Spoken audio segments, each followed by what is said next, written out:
Assalamualaikum warahmatullahi wabarakatuh. Perkenalkan, nama saya Nur Fadila Bohari Abdullah, jurusan Psikologi Pendidikan dan Bimbingan, kelas A. Dalam video kali ini saya akan menjelaskan tentang 8 jenis asesmen dalam bimbingan dan konseling. Baiklah, yang pertama ada angket. Angket merupakan salah satu alat pengumpul data dalam asesmen non-tes, berupa serangkaian pertanyaan atau pernyataan yang diajukan pada responden.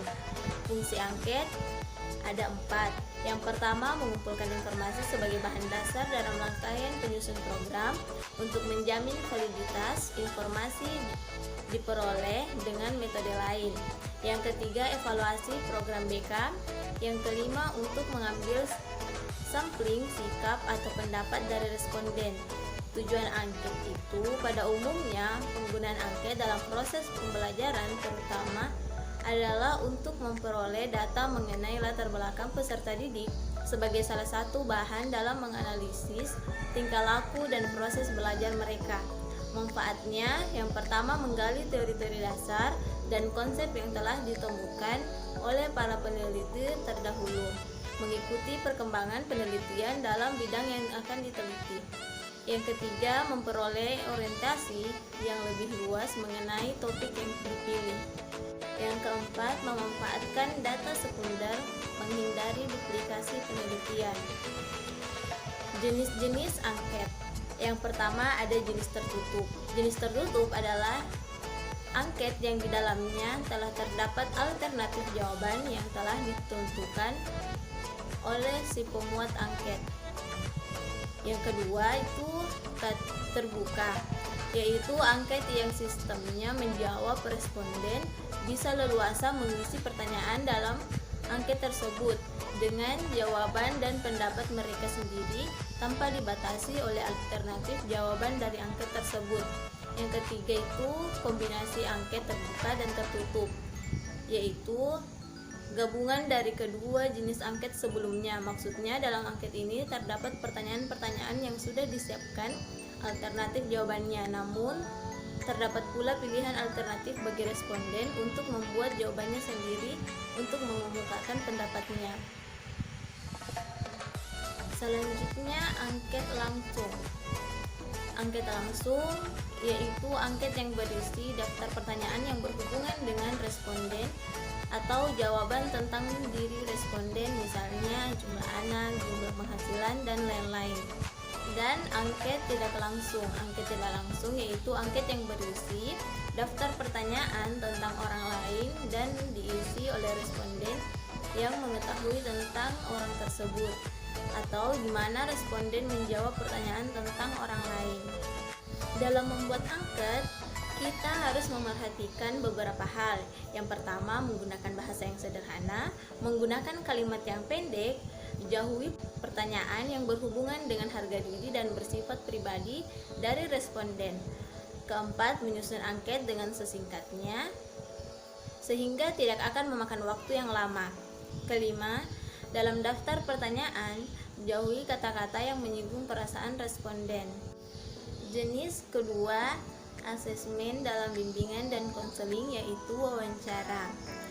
Wawancara merupakan alat pengumpul data berupa proses percakapan yang bersifat profesional. Proses percakapan bersifat langsung karena dilakukan secara face to face kepada konselor serta mengandung tujuan bimbingan. Wawancara berfungsi untuk menentukan latar belakang atau faktor penyebab terjadinya masalah yang dialami oleh konselor. Manfaat wawancara itu sendiri untuk kepentingan memahami diri konselor diantaranya adalah mengungkapkan masalah pandangan, sikap, dan pendapat individu atau konselor, mengungkap struktur kognitif dan makna kehidupan individu, dan mengeksplorasi informasi personal individu. Wawancara itu sendiri memiliki kekurangan, yaitu tidak cukup efisien karena penggunaan metode ini membutuhkan waktu, tenaga, dan biaya yang lebih banyak. Dalam melakukan wawancara, kita harus memiliki keterampilan wawancara. seperti keterampilan berkomunikasi, keterampilan mengolah data, dan penafsirannya, keterampilan memaknai responden, dan keterampilan mengambil sebuah keputusan. Ada 3 tahap yang ditempuh dalam melakukan wawancara. Yang pertama, tahap persiapan, tahap pelaksanaan, dan tahap analisis hasil. Jenis ketiga asesmen, bimbingan, dan konseling yaitu observasi. Observasi adalah sebuah pengamatan atau aktivitas yang dilakukan untuk mengetahui sesuatu dari sebuah fenomena yang didasari pada pengetahuan dan gagasan yang bertujuan untuk memperoleh informasi-informasi terkait dengan suatu fenomena atau peristiwa yang sudah atau sedang terjadi di lingkungan. Proses dalam mendapatkan informasi-informasi tadi haruslah objektif, nyata, serta dapat dipertanggungjawabkan. Tujuan observasi yaitu menggambarkan segala sesuatu yang berhubungan dengan objek penelitian, pengambilan kesimpulan yang disusun menjadi sebuah laporan yang relevan dan dapat bermanfaat sebagai sebuah bahan pembelajaran atau studi. Jenis-jenis observasi jika dilihat dari keterlibatan subjek atau objek yang sedang diobservasi. Observasi bisa dibedakan menjadi 2, yaitu observasi partisipan dan observasi non-partisipan. Jika dilihat dari segi situasi lingkungan di mana subjek diobservasi, dibedakan menjadi 2, yaitu observasi naturalistik dan eksperimental. Jika dilihat dari bentuk observasi sistematik, dibagi menjadi 3, yaitu observasi naturalistik, metode survei, dan eksperimentasi. Kelebihan dari observasi yang pertama, memberikan informasi yang tidak mungkin didapat melalui teknik lain. Kedua, memberikan tambahan informasi yang sudah didapat melalui teknik lain. Ketiga, dapat menyaring tingkah laku nyata bila saat observasi tidak diketahui. Keempat, pengamatan bersifat selektif. Kelemahan dari observasi itu, pertama, diperlukan waktu yang lama untuk memperoleh hasil dari suatu kejadian. Kedua, pengamatan terhadap suatu fenomena yang berlangsung lama tidak dapat dilakukan secara langsung. Yang ketiga, orang akan salah tingkah jika ia tahu menjadi objek observasi yang dapat menyebabkan tidak alaminya pengamatan. Nah, bagaimana sih pedoman observasi dan cara merancang observasi? Yang pertama, penyusunan, membuat program, membuat format, melakukan uji pedoman, pencatatan hasil coba pedoman pengamatan, pelaksanaan analisis hasil pengamatan. Alat pencatat observasi dibagi menjadi 2, catatan anekdot dan skala penilaian. Jenis asesmen selanjutnya yaitu sosiometri. Sosiometri merupakan metode untuk menelusuri vektor energi dari sebuah hubungan interpersonal dalam grup serta menggambarkan pola dan cara bagaimana asosiasi individu dengan individu lain ketika berada dalam grup dengan tujuan tertentu. Tujuan dari teknik sosiometri terbagi menjadi 2, yaitu mengasesmen hubungan interpersonal dan mendeteksi perilaku sosial. Jenis-jenis pengukuran sosiometri. Pertama, kriteria khusus, yaitu mengukur sikap dan perasaan terhadap anggota lain dalam kelompok dalam situasi tertentu. Yang kedua, kuesioner, yaitu pengukur sikap dan perasaan terhadap anggota lain tetapi bukan dalam situasi khusus.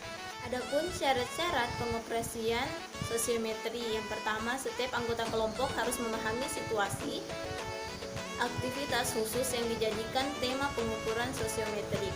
Yang kedua, semakin dewasa usia individu yang diukur dengan sosiometri, hasilnya akan cenderung semakin konsisten dan sesuai kriteria. Yang ketiga, anggota kelompok harus sudah saling mengenal sehingga dalam merefleksikan sikap dan perasaan tertentu yang selama ini cenderung didiami terhadap anggota kelompok. Yang keempat, anonim, yaitu hasil pilihan setiap orang tidak boleh diketahui oleh anggota kelompok yang lain untuk menjaga kondisi psikologis anggota kelompok. Bentuk hubungan dalam sosiometri terbagi menjadi 5, yaitu sosial segitiga, sosial berpusat, sosial intim, sosial bentuk, dan berbentuk rantai. Langkah penyusunan angket sosiometri yaitu menetapkan tujuan penggunaan angket. Sosiometri merupakan langkah awal yang penting dilakukan oleh guru bimbingan agar dapat menetapkan tipe angket sosiometri yang apa tepat dan sesuai dengan tujuan yang ditetapkan. Yang kedua itu menyusun angket sosiometri sesuai dengan pilihan tipe yang ditetapkan sesuai tujuan pelaksanaan asesmen. Langkah-langkahnya yaitu persiapan pelaksanaan teori kognitif. Sedangkan langkah pengelolaan dan analisis sosiometri yaitu memeriksa kelengkapan hasil angket, membuat tabulasi hasil, dan menghitung skor yang diperoleh. Ketiga, membuat sosiogram. Yang keempat, melakukan analisis hasil sosiogram.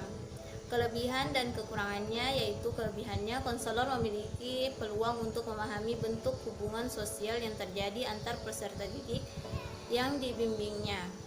Kekurangannya yaitu peserta didik tidak mudah untuk menetapkan pilihan teman, menetapkan intensitas hubungan yang selama ini terjadi, maupun saat menetapkan kriteria pribadi anggota kelompok di kelasnya. Peran dan fungsi konselor di sini yaitu perencanaan, pelaksanaan, melakukan pengelolaan, mulai dari membuat tabulasi sosiometri, menghitung indeks pilihan, hingga melakukan analisis hasil. Selanjutnya itu melakukan tindak lanjut dari hasil asesmen dengan membuat program layanan bimbingan dan konseling sesuai dengan kebutuhan dan kondisi peserta didik. Jenis asesmen selanjutnya yaitu biografis. Secara etimologis, metode biografis adalah metode yang mempergunakan bahan-bahan yang berwujud tulisan mengenai kehidupan individu yang dipahami, baik tulisan itu dibuat oleh individu yang bersangkutan maupun ditulis oleh orang lain. Jenis-jenis metode biografis yaitu pertama biografi, autobiografi, buku harian, case history. Kelebihan dan kekurangannya yaitu kelebihannya data dikemukakan oleh konseli merupakan data otentik. Yang kedua, data yang dikemukakan konseli bahan-bahan biografi ini memberikan gambaran tentang pengalaman dan pandangan diri terhadap sesuatu hal. Kekurangannya yaitu seorang konseli cenderung tidak menceritakan kekurangan yang ada pada dirinya. Yang kedua itu sumber data yang dekat dengan konseli terutama dalam hubungan emosional bisa jadi tidak menceritakan kekurangan konseli. Yang selanjutnya yaitu inventory. Tes inventory adalah jenis-jenis yang terutama menggunakan paper dan pensil. Tes inventory untuk menentukan karakteristik kepribadian, minat, sikap, dan lain-lain. Tujuannya yaitu untuk membantu mengatasi masalah-masalah yang berhubungan dengan pendidikan, perkembangan anak, klinis dan industri deskripsi, penggambaran yang lebih intensif dari subjek prediksi untuk meramalkan perkembangan konseling. Tes inventory sangat berguna untuk mengetahui karakteristik kepribadian serta seperti minat, penyelesaian diri, motivasi, dan prasangka. Macam-macamnya yaitu tes inventory kepribadian, minat, dan nilai. Jenis-jenis tes inventory yaitu tes Pauli, tes Kraepelin, tes EPPS. Langkah-langkah dalam tes inventory ada 9 yaitu mengidentifikasi tujuan ukur, operasionalisasi konsep, penskalaan dan pemilihan format stimulus, penulisan item dan reward item, uji coba, analisis item, komplikasi, 1. Seleksi item, pengujian reliabilitas dan validitas, ke-9 itu komplikasi 2, format final. Jenis asesmen selanjutnya yaitu umum.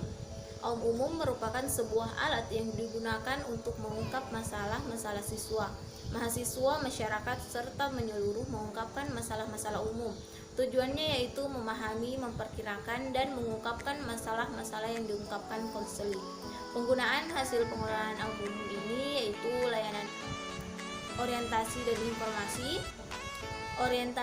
dan informasi khusus masalah-masalah yang terungkap, layanan penetapan atau penyaluran, layanan penguasaan konten, layanan konseling perorangan, layanan bimbingan dan konseling kelompok. Mengelompokkan masalah dalam aum umum ini didesain untuk mengungkap 10 bidang masalah yang mungkin dihadapi oleh konseling. Yang pertama itu jasmani dan kesehatan, diri pribadi, hubungan sosial, ekonomi dan keuangan, karir dan pekerjaan, pendidikan dan pelajaran, agama, nilai dan moral, hubungan muda-mudi, keadaan dan hubungan dalam keluarga, waktu senggang. Aum dapat diadministrasikan kepada siswa atau responden baik secara perorangan, pengelompokan, maupun klasikal. Ada beberapa hal pokok yang perlu mendapat penekanan dalam pelaksanaan, yaitu petunjuk pengerjaan, lembaran responden terpisah, waktu untuk pengerjaan, dan jenis asesmen yang terakhir yaitu Aum Belajar PTSBL merupakan alat untuk mengungkap masalah-masalah secara khusus yang berkaitan dengan upaya kegiatan belajar peserta didik di sekolah, di rumah maupun di tempat lainnya, dan oleh karena itu settingnya berkaitan dengan proses belajar di sekolah. Fungsi dari Aum PTSBL ini yaitu membantu guru BK atau konselor dalam menentukan layanan bimbingan dan konseling.